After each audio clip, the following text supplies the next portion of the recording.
Did you know that not all tablespoons are the same, and that's really important to have great results in your cooking and baking, and also to know exactly how much you're putting into your food from a FODMAP perspective.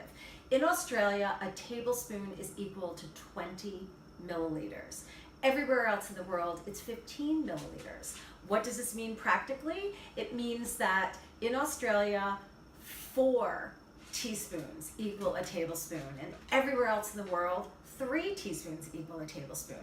So this is very important to know when you're using your Monash University app. When it says that there's 1 tablespoon of something that's low FODMAP, they're talking about a 20 milliliter tablespoon. Or if you're using an Australian recipe, their tablespoons mean 20 milliliter tablespoons, which basically means if you're anywhere else in the world, you need to add an extra teaspoon, approximately, to whatever it is that you're cooking. This will give you the best results in your baking and keep your FODMAPs in check.